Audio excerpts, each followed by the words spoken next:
نیک عمل کر کے دنیا سے جاؤ۔ اب ایک واقعہ بتاتا ہوں، اس کے بعد اپنی تقریر کو میں ختم کرتا ہوں۔ آؤ ذرا دیکھو حالات، واقعہ توجہ کے ساتھ میری طرف متوجہ ہو کر کے سنیے گا۔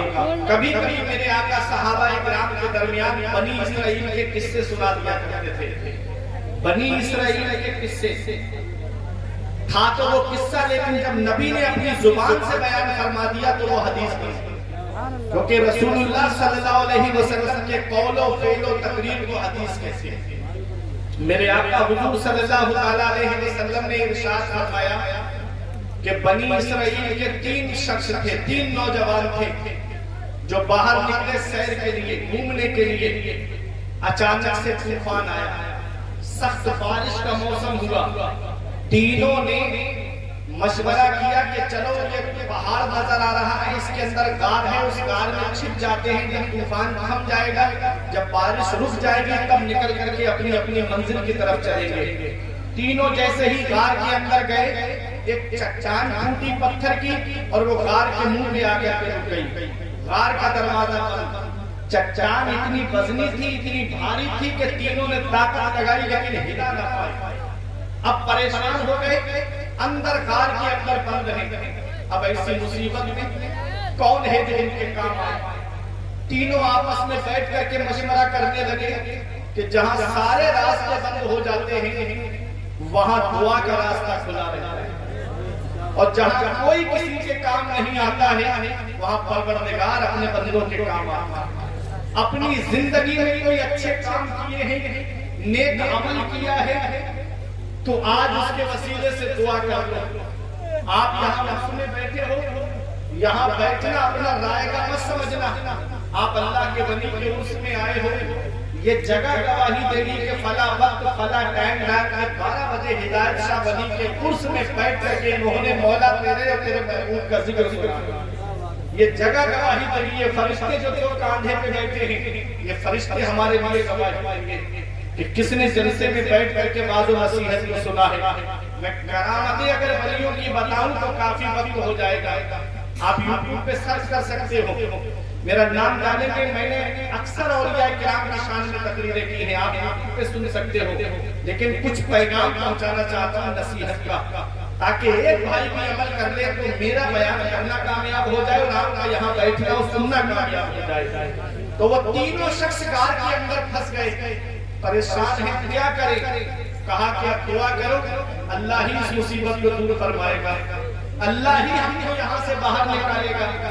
میرا رب وہی ہے جس نے فرعون کو بادشاہت دی اور جب خدائی کا دعویٰ کیا تو دریا کے اندر ڈبو کر کے مار دیا۔ میرا رب وہی ہے جس نے نمرود کو بادشاہت دی اور جب اس نے خدائی کا دعویٰ کیا تو لنگڑے پتھر سے مروا دیا۔ میرا رب وہی ہے، میرا رب وہی ہے جس نے شداد کو بادشاہت دی اور جب اس نے دنیا میں مصنوعی جنت بنائی تو ایک پیر گھوڑے پہ اور ایک پیر زمین پہ رب نے حکم دیا روح نکالنے، اس کی روح نکالی، سوکھی لکڑی کی طرح زمین پہ گرا۔ 7 جن کے تھے یہاں لشکر و فوج و سپاہ، بے کسانہ قبر کے اندر اکیلے چل بسے، ایک ساتھ بھی نہ ٹھہرے، وعدہ جن کا آ گیا، جی کے جی میں رہ گئے ارمان سارے چل بسے۔ اللہ اکبر، میرا رب وہی ہے جس نے قارون کو خزانہ دیا اور جب موسیٰ علیہ السلام نے اس سے کہا کہ اللہ تعالیٰ نے زکوٰۃ کا حکم دیا ہے، مال رب کی بارگاہ میں خرچ کرو، تو ایک جملہ بولا تھا اس نے کہ اب اللہ فقیر ہو گیا ہے، اب ہم سے مال مانگ رہا ہے، اب اللہ غریب ہو گیا ہے، اب ہم سے دولت مانگ رہا ہے۔ میرے رب نے خزانے کے ساتھ زمین کے اندر پھنسا دیا۔ میرا رب وہی ہے جس نے ابو جہل کو سرداری دی اور جب اس نے اس کے محبوب کی شان میں گستاخی کی تو چھوٹے چھوٹے بچوں سے مروا دیا۔ میرا رب وہی ہے جس نے یزید کو شخصی حکومت دی اور جب وہ تخت پہ بیٹھا اور جب اس نے آل نبی کو شہید کروایا تو میرے رب نے اسے درد کولنج سے مار دیا۔ میرا رب وہی ہے، قرآن میرا فرماتا ہے قل اللہم مالک الملک تؤتی الملک من تشاء وتنزع الملک ممن تشاء وتعز من تشاء وتذل من تشاء بیدک الخیر انک علی کل شیء قدیر، کہ سارے بادشاہوں کا بادشاہ اللہ ہے۔ اللہ جسے چاہتا ہے اسے بادشاہ بنا دیتا ہے اور اللہ جس سے چاہتا ہے اسے بادشاہ چھین لیتا ہے۔ اللہ جسے چاہتا ہے اسے عزت عطا فرماتا ہے، اللہ جسے چاہتا ہے اسے ذلیل کر دیتا ہے۔ سب اللہ کے دستے قدرت میں ہیں۔ اور میرے آقا حضور صلی اللہ علیہ وسلم کے غلاموں، وہ تینوں بنی اسرائیل کے نوجوان پریشان غار کے اندر